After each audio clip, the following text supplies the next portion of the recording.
Hey guys, welcome back to my channel. Today I am just sitting down and talking with you for a little bit at the start of the video because it's been like a couple weeks since I posted and I hate breaking my streak, but I honestly don't really know what happened. Life has just been quite busy lately and I can't even pinpoint exactly what I was doing that made me so busy. It's kind of like a clusterfuck of a bunch of things that all happened to be happening at the same time. I finished uni, had a bunch of errands to run, and I had a ball which seemed like I was preparing for it for like days, and then it went for like days. I don't know. And then I went to Melbourne last week, and obviously I didn't want to do anything but just enjoy myself and see my friends and just have a good time. And as soon as I got back from Melbourne, it was my best friend's 21st and I had work and it's just really weird. But now I finally have a full day of just me time and I just really was itching to film something and put something together for you guys. So I've decided to make this one just a quick life update on what was happening in my life. Basically, since getting back from California, I've just wanted to focus on enjoying my life in whatever way that may manifest itself, whether that be going to shows and saying yes to hang out with friends as much as I possibly can, or being more of a foodie and eating nice food, because I used to always not be able to justify eating out very much because I just didn't really understand spending money on something that would just disappear as soon as you eat it, if that makes sense.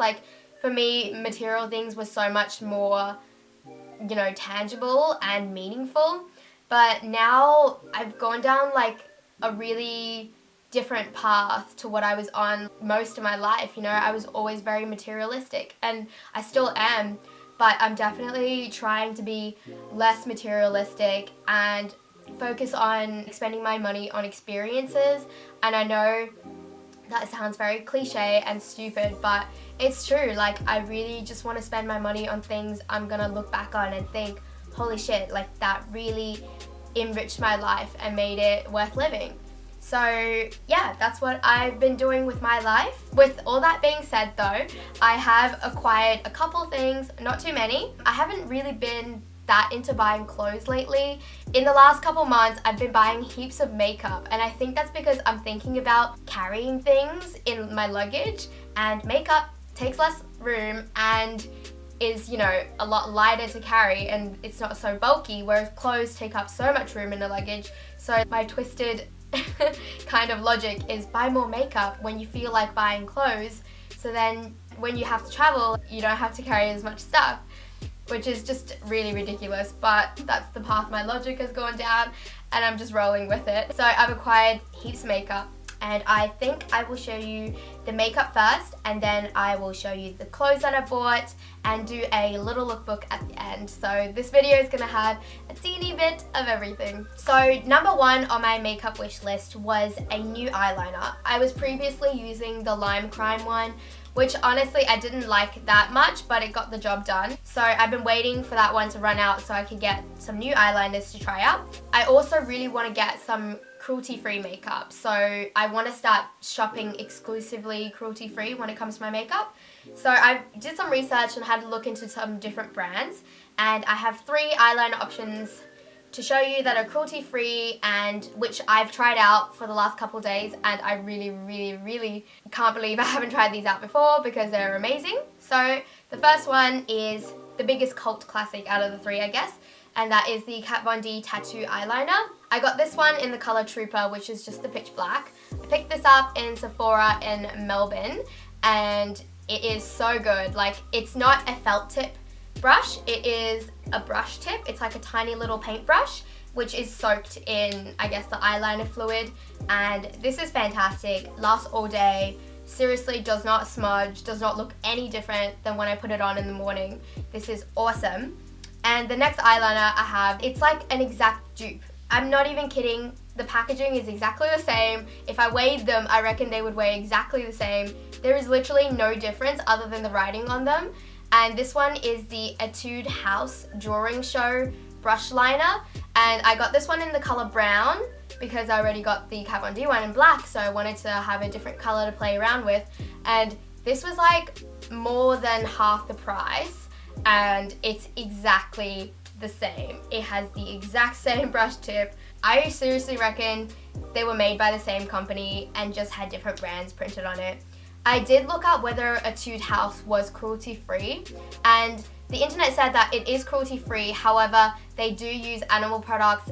They also sell their products in China. If you sell makeup products in China, they do ask you, the company, to test on animals before selling their products in China.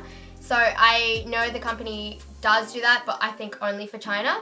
And it just depends on where you want to draw the line, really, because I'm okay with this being cruelty-free where I bought it. And then the last one is the Gerald Cosmetics Eternal Eyeliner, and this one is one of those like little ones you dip into the pot, but it's liquid and it has a little brushy felt thing. I do like this style of eyeliner. It goes on a lot faster than the other one. The other one's a lot thinner and this one has a bigger brush, so you can do a thicker application with this. This one is a glossy finish though, whereas the other two are a matte finish.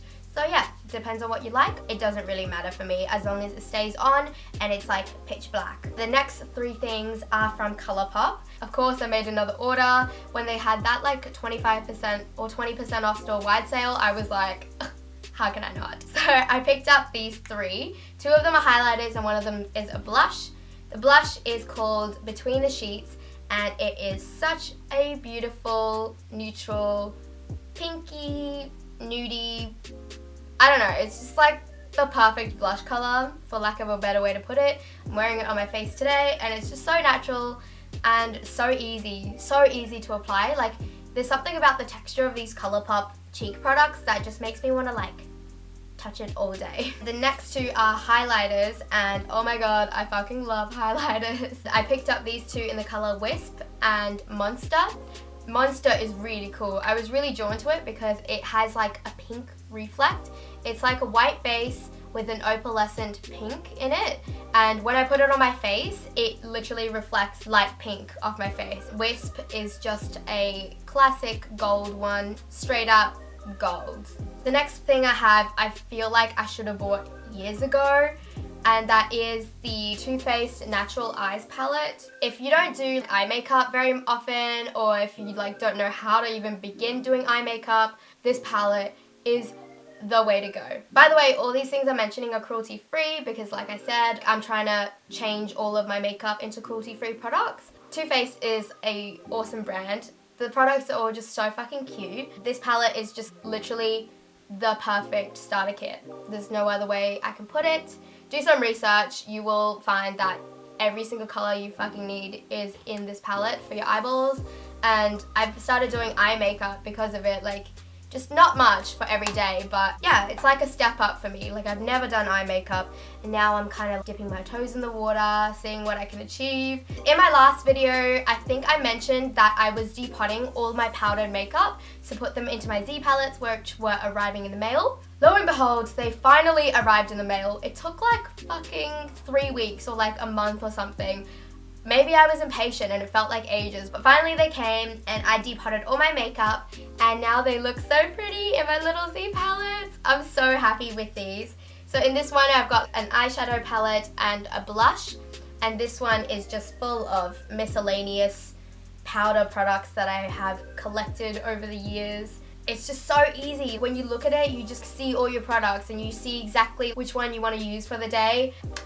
It's just amazing. I'm so glad I decided to depot my makeup and put them into two simple palettes. Now I can travel with them so easy and they just take up so much less room. I have so much more room in my drawer now and just bloody stoked, you guys, bloody stoked. This was a good decision. And that's all of the makeup that I got. So for the clothing, recently there haven't been that many items, and the most recent one is actually the t-shirt I'm wearing today. This is the Comme des Garçons, just plain t-shirt. It's plain black with the little Comme des Garçons logo on the side. I'm not gonna lie to you guys, this t-shirt cost me a small fortune, but I was just so taken aback by how beautiful their Comme des Garçons pocket store in Melbourne was. It was so cute, and I just, like, we don't have a space like that in Brisbane for this brand. So I was like, fuck it, I'm gonna just cop a piece because, you know, this is the shopping experience. And so I bought this and I don't regret it. It cost me $110, but I think I'm gonna wear it for the rest of my life. It's a plain black t-shirt, so like, how could you go wrong? The next item I have is this black crop top, which you may have seen in my get to know me video. I was wearing this, such a simple bralette kind of thing. It goes with everything. I don't even know if this is meant to be just to like lingerie or loungewear or whatever, but I wear it out and nobody questions it. Next up I have is this one from Urban Outfitters. Oh, the black crop top was from Urban Outfitters as well, forgot to mention. Brown lacy halter neck crop top. Pretty sure this is meant to be like a bralette as well, but of course I'm gonna wear it as a top.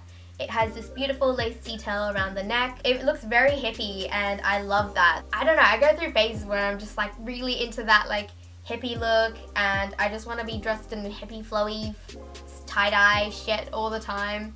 And then other times when I'm like, oh, I love streetwear. So I don't know, my personality is just so conflicted. But this is really awesome and it's so comfortable and the back is completely backless other than this little strap. The last clothing item I have is my baby. This is the shirt Kanye wore to Madison Square Garden when he premiered The Life of Pablo. And oh, this is so beautiful. I can't even describe my love for it. This is the I Feel Like Pablo tour shirt. The back says, "We on an ultra light beam," and "This is a God dream," which are lyrics from his song Ultra Light Beam, which is the opening song from his album The Life of Pablo. I got this in the size small and I bought it off a reseller on eBay. I was lusting after this ever since I saw Kanye wear it. I've been looking for it everywhere. I've seen people on Instagram with it and I was like, oh my god, like I need it. But heaps of resellers were only selling like extra larges and larges, which would just look ridiculous on me. Honestly, the small is still like very roomy for a girl of my size.